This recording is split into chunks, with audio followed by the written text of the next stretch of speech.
Yo, what's happening guys? It is Cynnnical, and today I'm going to be doing another episode of the Worlds of Kingdom Hearts 3. Basically, this series is going to be going through my ideas and my opinions on different world ideas for the upcoming Kingdom Hearts 3 and whether they're possible or not. Basically, in today's episode, I'm going to be going over Frozen, as Frozen is probably the most widely talked about possibility of coming to Kingdom Hearts 3. There's so much discussion in amongst Frozen, and pretty much all of the Kingdom Hearts YouTubers have had a chance to basically throw their ideas onto the table about Frozen's involvement with Kingdom Hearts 3. So I only feel it's necessary for me to do the same. Of course, the Worlds of Kingdom Hearts 3 is a series where I go through different world possibilities, and Frozen is no secret that it's obviously immensely popular, and the possibility of it becoming a World of Kingdom Hearts 3 is very, very high. The chances are definitely up there. The formula is going to go the same way as usual. Basically, I'm going to be going over the world history / film events. This is basically what happens in the actual film and what the film's about. Secondly, I'm going to be going over the plot / world story. How's Sora going to get involved with the events of the Frozen world? And what's the sort of Xehanort's involvement as well? And how's this going to fit hand in hand with the Kingdom Hearts universe? Thirdly, I'm going to be talking about exploration and scenery. Basically, exploration is just going to be going over the different areas that we're going to be able to explore in that world. Fourthly, I'm going to be going over the Keyblade that corresponds to that world. And because it's Frozen and stuff like that, I feel like I'm going to add a special category, and that is why it's so likely to appear in Kingdom Hearts 3. I'm going to be going over that category first, and then I'll go through the 4 other ones. Hope you guys enjoyed today's video, and let's get on with it.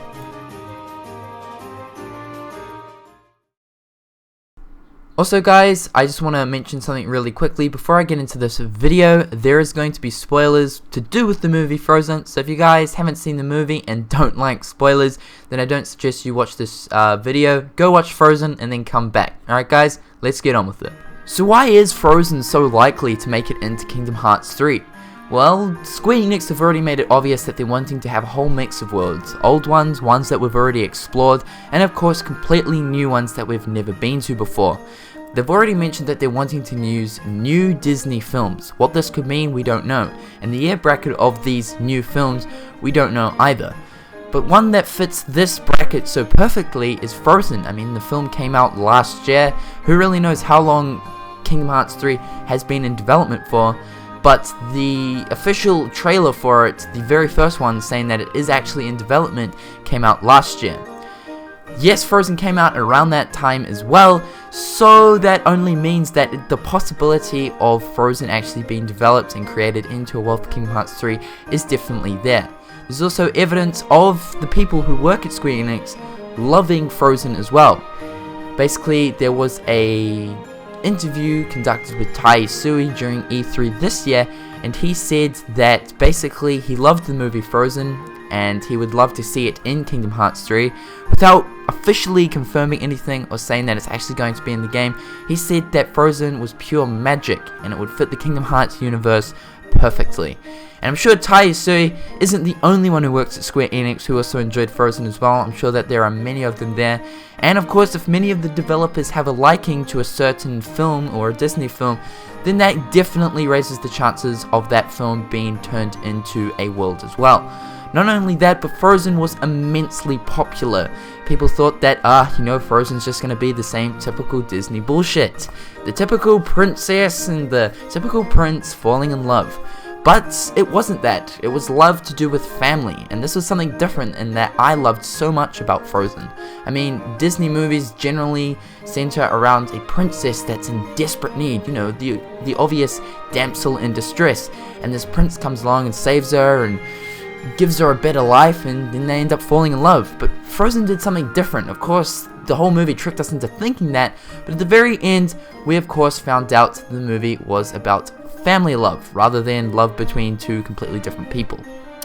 This is why I believe that Frozen is so likely to make it into Kingdom Hearts 3. Those reasons are stated there.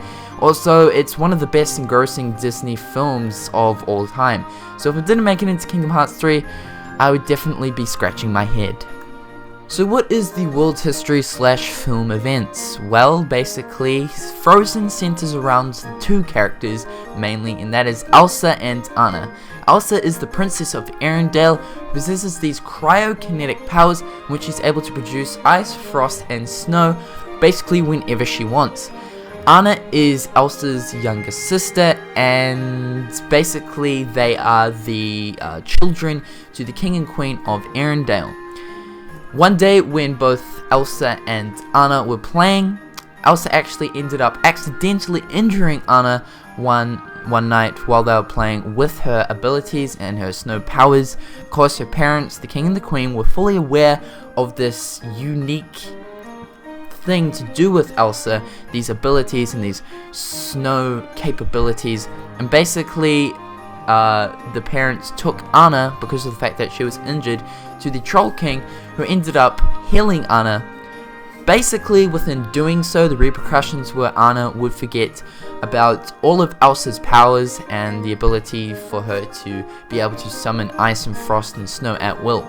So, quite a few years later, when they become into their teenagehood and stuff like that, basically their parents left and ended up perishing, which is sad.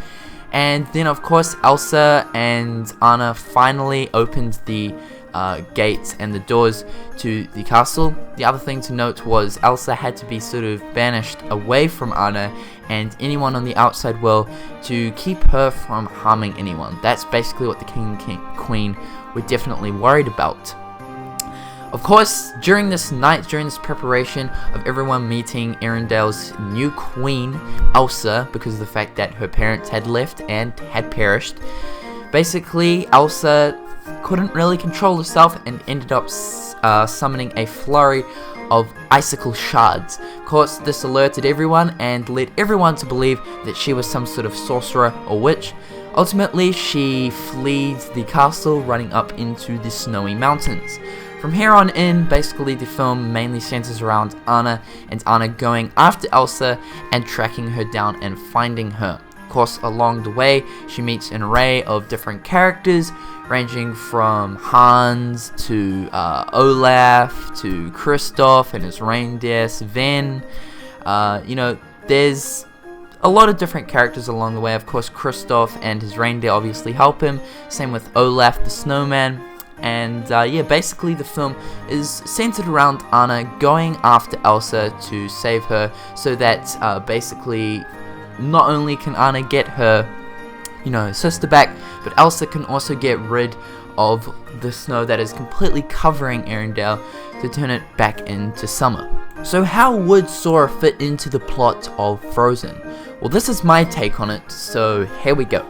Basically, I believe Sora would enter the scene basically just as Elsa is running over the drawbridge to exit the castle and of course exit Arendelle, running up into the hills. Of course, Sora, being Sora, he doesn't know what's going on, and of course if he knew, he probably would have stopped Elsa at that time. But of course he let this woman run past because he knows nothing of her, but of course he sees an angry mob chasing after her and he just stands by.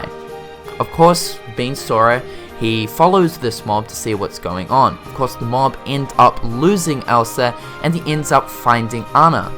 Anna then talks to Sora and basically explains the situation, and Sora is curious why this angry mob was racing after this woman.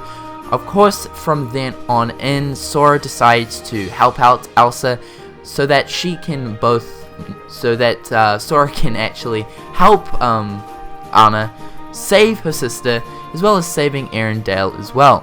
Along the way, he's most likely to come across different Heartlesses and whatnot, exploring the snowy mountains. But my take on it is that Xehanort probably needs Elsa for some reason. At some stage, in some point in time, when Sora and Anna eventually reach the ice citadel of where Elsa is remaining, basically Sora does encounter Elsa talking to Xehanort, and it appears to be that maybe Elsa could possibly be corrupted by Xehanort for some reason. What Xehanort would need with Elsa, not entirely too sure, but she does possess a very strong power, and that is the cryokinetic powers of being able to produce ice, frost, and snow at will. I'm sure that Xehanort would want something to do with these powers, So of course he would definitely use that to his advantages. Of course he would probably plant some sort of corruption in Elsa. So that's basically my take on it, my take on Sora and his involvement. Of course he would obviously lend his hand to Anna so that he could both save Elsa and save Arendelle at the same time. I believe that the party member would most likely be Anna. I believe that Kristoff, I don't think he'd actually be a party member. I know Kristoff does accompany Anna and all that, but I think he'd only appear in cutscenes every so often. Because of the fact that I believe Anna is going to be the party member, I don't really know how she would fight. I mean, her fighting style would be pretty different, right? But she seems to have more involvement and more sort of to do with, you know, saving Elsa and to saving Arendelle. And I think someone who's got more to do with the story plot obviously would be the party member of that world. Kristoff is someone who's just really accompanying Anna, sort of what Sora would do, just helping her out sort of thing. So that's really my take on the world. Also, the boss fights in this world would most likely be, the first one would probably be the big snow enemy, the snow giant thing. Also, I believe that Xehanort would end up corrupting Hans as well, because Hans is obviously after Elsa to just annihilate her. Not only that, he wants to take Arendelle for himself. So some sort of corruption with Hans would also come into hand, with also not only eliminating Elsa, but he's also been contracted to eliminate both Anna and Sora, Donald and Goofy as well. So that's my take on it. The boss fights, like I mentioned, would be the big snow giant, most likely Hans, and possibly Elsa at some point. Probably the Elsa boss fight probably wouldn't be a full boss fight, probably only be a brief one where you get it down to half health sort of thing. So exploration and scenery, what would we be seeing along the way of our journey through the magical world of Frozen? Well, of course Arendelle would probably be a big part of it, as that's where you'd most likely be for the first part of this world, for the very first sort of slice of the story of this world. Of course there'd probably be many different areas in Arendelle, including the docks, the town centership. We'd have, of course, the castle, different areas inside the castle. After that, there'd probably be the snowy and the ice sort of forest that you go to near where the lodge is. During the forest, you'd probably make your way up through the mountains, and then from there you'd probably end up reaching the ice citadel, from where Xehanort and Elsa is. Of course, after that you'd probably return to Arendelle at some point, and end up fighting Hans, because of course, you know, Hans capturing Elsa and all that. And yeah, so the main areas would most probably be Arendelle, the snowy mountains, and of course the ice citadel. I think it'll be a very, very attractive and very nice looking world, as of course Kingdom Hearts 3 is going to include a very whole and brand new graphic system.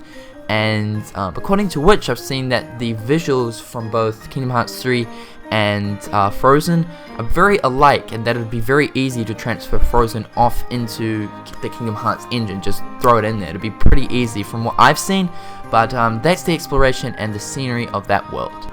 So as far as the Keyblade that corresponds to the world, I mean, what do you think about when you think of the movie Frozen? You think of ice and snow and frost. So ultimately the Keyblade design would probably be centered around ice and, you know, snow and stuff like that. It would probably be a Frozen looking Keyblade.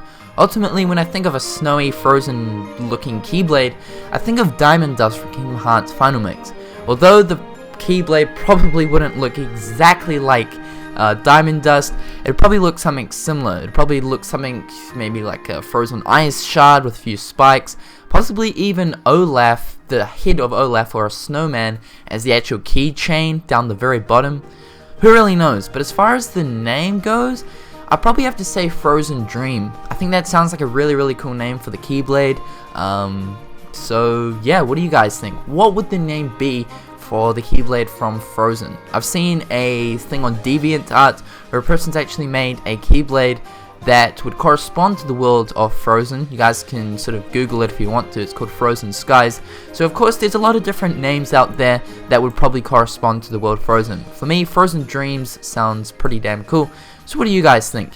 Anyway guys, this has been Cynnnical with another episode of the Worlds of Kingdom Hearts 3. I hope you guys enjoyed this series. I tend to do these videos not too often, sort of every so often sort of thing, maybe once a month, twice a month. But anyway, I hope you guys enjoyed today's video. Hopefully you guys enjoyed this video. Share the love by liking this video. Follow me on Twitter for more news and updates. And until next time guys, I will catch you later.